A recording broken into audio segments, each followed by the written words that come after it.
Retomamos hoje mais um episódio do Gênesis. Temos aqui saudar e agradecer a todos os internautas que acompanham esse episódio. Que Jesus abençoe todos os lares, todas as famílias e todos os corações que nos acompanham. No episódio anterior, a gente ficou ainda meditando, tentando compreender aquele aspecto da árvore do conhecimento do bem e do mal. E nós iniciamos pela leitura de alguns textos, vamos retomar hoje aqui e darmos sequência, porque a gente chegou à conclusão que não podemos trabalhar com nenhum dos dois extremos, de que a proibição de se comer da árvore do bem e do mal, do conhecimento do bem e do mal, seja uma proibição de que a criatura alcance o infinito da sabedoria que somente pertence a Deus. Isso é impossível, não se pode proibir algo que é inatingível para a criatura. E também não podemos enxergar nessa determinação uma proibição de que a criatura abandone os terrenos da ingenuidade, da infância espiritual e ingresse nos campos da sabedoria, do aprimoramento, do aperfeiçoamento, em que os seus horizontes de percepção se ampliam cada vez mais, que ele ascende degrau acima na evolução. Então, essa ordem, ela só pode representar algo que é muito mais complexo. É a criatura afastar o Criador da sua posição, afastar o Criador do seu papel centralizador, do seu papel de determinação da lei divina, porque essa lei, ela emana de Deus, ela emana do caráter de Deus. Deus possui uma natureza íntima, e essa natureza íntima impregna toda a criação divina. Ela pode ser percebida em toda a obra, em toda a ação, em toda manifestação, ou como dizem os cabalistas, em toda a emanação de Deus. Ela está sempre impregnada do seu caráter. Essa é a lei de Deus. Quando a criatura, usurpando as funções divinas, pretende legislar para si e para aqueles que a rodeiam, aí sim, aí ela está incorrendo na proibição de Gênesis de se comer da árvore do conhecimento do bem e do mal. Não é simplesmente o conhecimento passivo, conhecer o bem ou o mal. É conhecer no sentido de determinar, de alcançar as infinitas expressões do bem e do mal. Isso não é possível para a criatura. Então é esse o sentido de conhecer. Para que eu pudesse apreender o infinito das nuances do bem e o infinito das nuances do mal, eu teria que ter criado, legislado o bem. Legislado o que é o bem, que por via de consequência define o seu contrário, que é o mal. Então, é essa proibição da criatura usurpar a função do Criador. E mais, ela não só usurpar a função do Criador, como ela afastar-se de Deus, ela rejeitar a paternidade divina. É por isso, retomando aqui, vamos até ler um pouco mais rápido, a questão 135 do livro Consolador, quando, muito inteligentemente, perguntam para Emmanuel, se o determinismo divino é o do bem, quem criou o mal? Porque Deus só pode determinar para o bem. Tudo só pode caminhar para o bem. Então, quem criou o mal?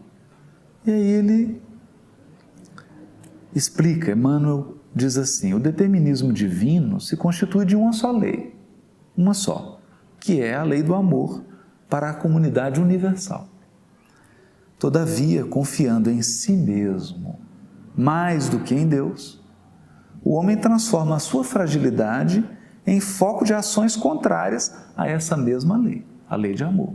Então, a criatura se transforma numa espécie de tumor cancerígeno. É um foco de ação contrária à lei do amor. Efetuando desse modo uma intervenção indébita, indevida na harmonia divina. Porque a lei de amor ela tem um compromisso com o equilíbrio universal, com o equilíbrio cósmico, com uma absoluta igualdade entre todos os seres. Se eu crio esse foco egoístico e ególatra, orgulhoso, egoísta, eu começo a atuar de maneira indevida na harmonia divina. Eis o mal. Então, o mal é essa intervenção indébita de quem é relativo, que é a criatura, e não tem condição de manter a harmonia universal. Porque não existe criatura, não importa o seu grau de evolução, que possa sustentar a criação. É esse o ponto. Não é? É esse o ponto. E nós exemplificamos aqui com aquela frase de Jesus, quando dizem para ele, né? Bom mestre. Eu falo, por que você está me chamando de bom? Isso é o próprio Cristo dizendo. Porque mesmo nas culminâncias da bondade de Jesus, a bondade dele não é suficiente para abarcar o universo infinito. Não é? Qual criatura limitada tem amor suficiente para sustentar o infinito da criação? Não é? Então, o nosso amor é sempre limitado. O bem que nós fazemos é sempre circunscrito, por mais amplo que ele seja. Quer dizer, ele pode ter a abrangência de uma galáxia, mas o que é uma galáxia no infinito da criação? Não é? Um amor de um ser crístico, que nós não temos nem ideia, pode abranger o nosso universo inteiro, com seus bilhões de galáxias.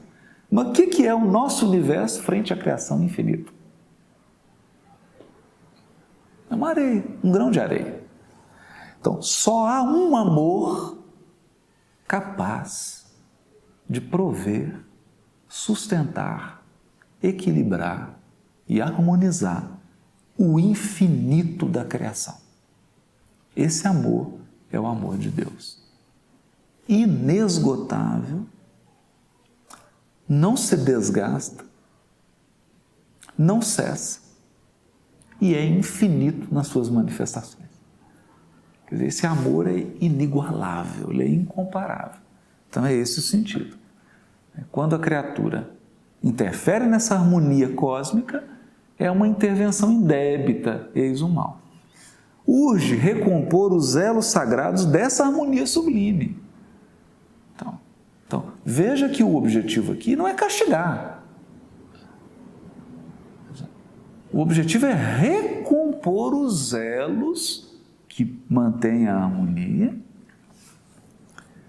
para que ela volte naquele micro espaço em que ela foi destroçada, em que a harmonia foi desfeita. Microespaço. Porque a intervenção indébita de uma criatura, por mais poderosa que ela seja, só pode representar 1/1000 de um grão de areia no infinito da criação. Né? Qual mal que eu fizer vai afetar o global da harmonia cósmica? Isso não existe. Eu afeto um pedacinho do tecido. E aí vem a lei divina para recompor os elos. Então a gente percebe que a harmonia divina é feita de elos. Elos são ligações. Falou em ligação? Estou falando de amor. Porque o amor é essa força que une, que agrega, que aglutina, que põe tudo para se relacionar. Porque senão seria tudo separado. As coisas somente se aglutinam por conta dessa força misteriosa que equilibra a criação, que é o amor. Nas suas infinitas gradações e manifestações. Porque se nós examinarmos as forças atômicas, elas, segundo os espíritos, as forças atrativas, gravidade, força forte, força fraca, eletromagnetismo, já são rudimentares expressões do amor. No reino inorgânico. Aí nós vamos para o reino orgânico, aí surge a energia sexual, mas tudo é energia aglutinadora, que faz com que os seres se unam e mantenham elos, vínculos. Isso é muito bonito, né? E aí, o que é recompor essa harmonia? É o resgate. O resgate é sempre uma recomposição de elos. Sempre. Essa é a proposta. Aí Emmanuel faz uma afirmativa que é da mais absoluta lógica, né? Vê depois que o mal, essencialmente considerado, não pode existir para Deus.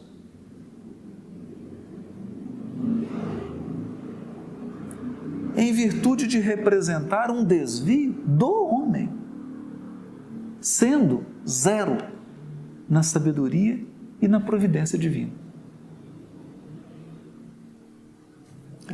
Para a sabedoria divina e para a providência divina, para a sabedoria divina e para a providência divina, o mal é um zero. Mas para o homem que se desviou, ele é muito. Ele é muito. Por quê? Porque ele gera o resgate. Então, não é para o infinito da sabedoria e do amor que é Deus. Mas para quem está praticando o mal, para quem está no processo de desvio, ele é tenebroso. Ele é altamente pernicioso. Então, é importante a gente dizer isso para que a gente não caia num relativismo. Ah, não, o mal para Deus não existe, então eu posso fazer tudo quanto é bobagem, porque Deus vai compreender. Não é essa a plataforma do Cristo. A gente vai lá no livro Boa Nova e Jesus diz para Zebedeu, né? Nós estamos num combate. O combate contra o mal. O combate contra o mal. E toda vez que alguém cai nas suas garras, quer dizer, se torna um malvado, para nós é uma vítima. Para nós é alguém que caiu no campo de batalha. Olha que bonito isso que Jesus está dizendo. Quer dizer, o nosso adversário não é quem caiu nas garras do mal. O adversário é o mal, é o desvio. Então o problema aqui não é Adão, não é Eva, não é a serpente. Não tem problema nenhum. O problema é o desvio. Então o problema é o quê? O problema é o comer da árvore do conhecimento do bem e do mal. Esse é o problema. Tanto que a proibição diz assim, se comer, olha, seguramente você vai morrer. Porque desviou da harmonia, praticou uma intervenção indébita na harmonia divina, isso gera um estado de morte espiritual, que é cerceamento do livre-arbítrio mais intenso. E uma série de outras consequências, que são decorrentes dessa ação. Então, toda ação que interfere na harmonia divina tem uma reação de igual intensidade no sentido de reharmonizar. Então, quanto maior o desvio, maior a ação para trazer de novo o equilíbrio.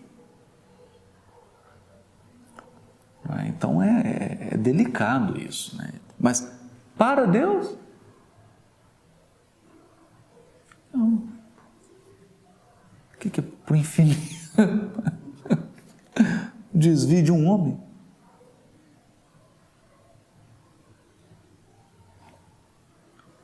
Agora, olha que bonito. O Criador é sempre o Pai generoso e sábio, justo e amigo, considerando os filhos transviados como incursos em vastas experiências. Quer dizer, desviou, entrou em vastas experiências de dor, de sofrimento. Não é? Mas, e aqui que é bonito, como Jesus e os seus prepostos são seus cooperadores divinos, eles próprios, quer dizer, Jesus e os prepostos, instituem as tarefas contra o desvio das criaturas humanas. Instituem as tarefas contra o desvio.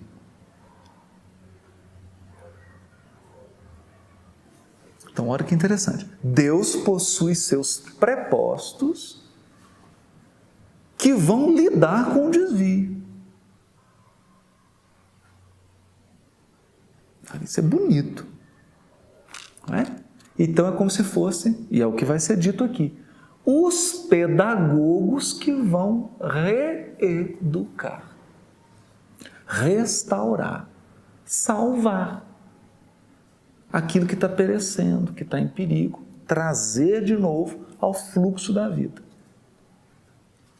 Então, eles focalizam os prejuízos do mal com a força de suas responsabilidades educativas. Olha só. Ou seja, os cristos têm responsabilidades educativas. E eles usam todo o seu poder crístico para focalizar o mal. Sem violência.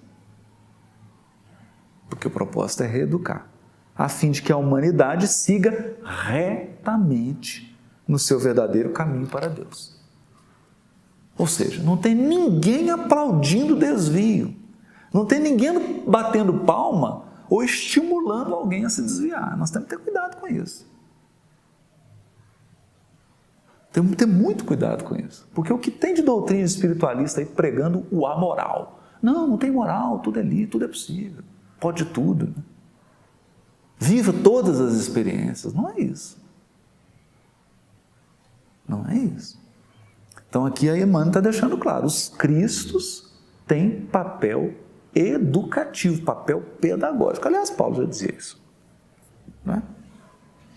Paulo já dizia inclusive que a lei, a Torá, era o pedagogo que nos levava ao Cristo. Um pedagogo, um educador que nos levava ao Cristo, que é outro educador num nível acima. Então, esse é um ponto fundamental, né? Para não ficar aí esse relativismo, né?